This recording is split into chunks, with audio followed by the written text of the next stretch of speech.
You just got your pension score. And if you're anything like the people I work with, you're now sitting with a mixture of clarity and questions. Maybe your score was higher than you expected. Maybe there were gaps you hadn't thought about. Either way, the fact that you're looking for answers lets me know that you're taking this seriously. And this decision deserves to be taken seriously. Your OMERS pension is probably one of the largest financial assets you'll ever own. And at some point, whether that's in 6 months or 5 years from now, you're going to have to make a set of decisions about it that you can't undo. Most people make those decisions without a clear idea of what their options actually are. This video is about changing that. I'm Zach from Odyssey Wealth. I'm a certified financial planner and licensed in life and health insurance, and registered for investment advice through Design Securities, a CIRO-regulated dealer. Everything in this video is for educational purposes only. It's not personalized financial advice. Your pension situation is unique. Use this information to get clear, then let's talk about what it means for you specifically. Before anything else, I want to say something that's very important. Odyssey Wealth is pension agnostic. We don't have a predetermined answer for what you should do with your OMERS pension. We're not going to tell you to take the commuted value option just so that it can open the door to sell something. And we're also not going to tell you to take the pension just because that sounds like safer advice. And that answer is different for every single person. When you eventually separate from your OMERS employer, whether by choice, buyout, or retirement, you'll generally have 3 paths in front of you. Let me name them clearly because the language in pension documents tends to blur them together. Path 1, the deferred pension. You leave the money where it is. OMERS holds it, continues to manage it, and you collect your monthly pension every month when you reach retirement age. The pension is indexed to inflation within OMERS framework. Your survivor benefit is built in. You're giving up control in exchange for certainty. This is the path that requires the least action, but it still requires a plan because the pension is one income source, not a complete retirement strategy. We'll cover that in a separate video. Path 2 is the commuted value. You take a lump sum transfer, the actuarial present value of what OMERS owes you, and move it out of the pension into your own registered accounts. The bulk of that money will go into a LIRA, a locked-in retirement account. Some may flow into your RSP depending on your available contribution rule. You now own the asset. You're responsible for managing it, growing it, and eventually drawing income from it in retirement. More control, more responsibility, more decisions. Path 3 is an annuity purchase. In some circumstances, you can take your commuted value and purchase a life annuity from a life insurance company, essentially creating a pension-like income stream outside of OMERS. Now, this path is less commonly chosen, but something that we need to take into account as we take a look at the full picture. None of these 3 paths is universally right. Each one makes sense for a specific set of circumstances. And the job of a real financial plan is to figure out which one or which combination makes the most sense for you. The decision between these 3 paths isn't made by a gut feel or based on what your colleagues have chosen. It's made by running 6 factors through your specific situation. Factor 1, your health and longevity profile. The deferred pension pays more the longer you live. The commuted value pays whatever your investments return, regardless of how long you live. If your family history and current health suggests a long retirement, the guaranteed income of the pension has significant actuarial value. If your health picture is different, the calculation changes.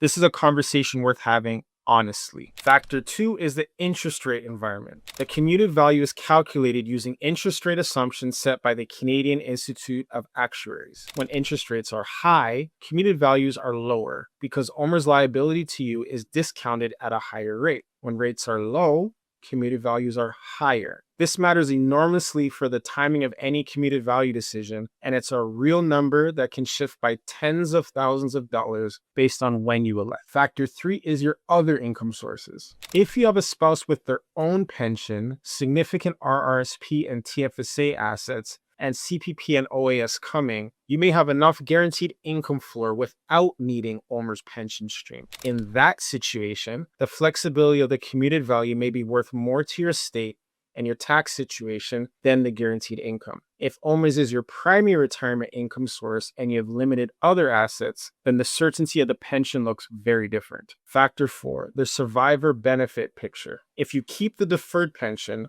OMERS provides a survivor benefit, typically 60% of your pension to your spouse after you die. If you take the commuted value, the asset is yours to manage and to leave. The survivor protection question is critical, and it interacts directly with your insurance coverage. We'll cover this in detail in a separate video. Factor 5, your risk tolerance and investment capability. The commuted value is only as good as what happens to it after it leaves OMERS. If it sits in a lira, invested inappropriately, or drawn on too aggressively, or mismanaged through a market downturn at the wrong time, the outcome can be significantly worse than the pension would have been. The CV is not free money. It's a transfer of both assets and responsibility. 6 is your timeline until retirement. If you're 5 years away from collecting the pension, the analysis looks different than if you're 20 years away. The longer the deferral period, the more the compounding potential of a well-managed lira may compare favorably to a deferred pension. But the longer the deferral period, the more it can change. In markets, in your health, in your family situation, time is a variable, not a constant. I want to give you a real illustration about why being pension agnostic matters. Two people, both OMERS members, both with comparable pension entitlements. Genuinely different right answers. I'll call them Anne and Kevin.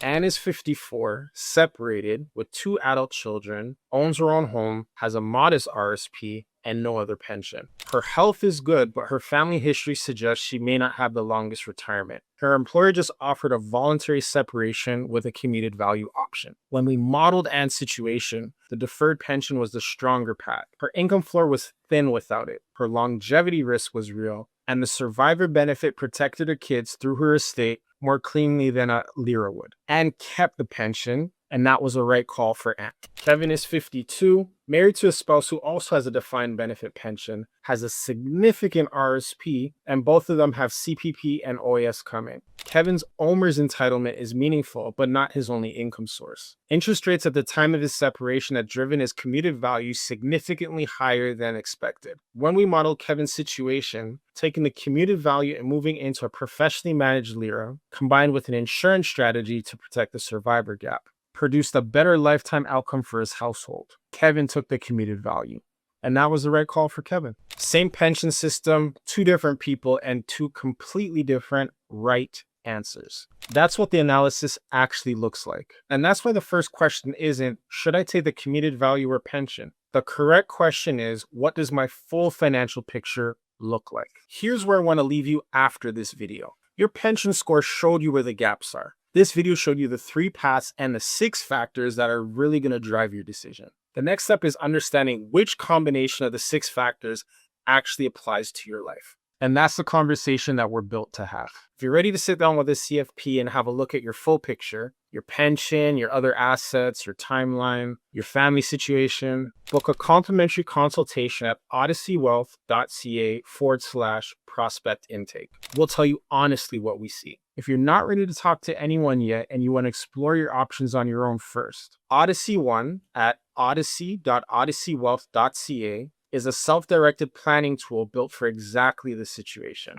And if the insurance question is on your mind, whether your coverage changes when you leave your employer, whether the survivor gap is protected, insurance.odysseywealth.ca gives you pressure-free quotes without a sales call. The next video in this series goes deeper on one of the most overlooked risks in your pension decision. What happens to your insurance when you leave? I'll see you there.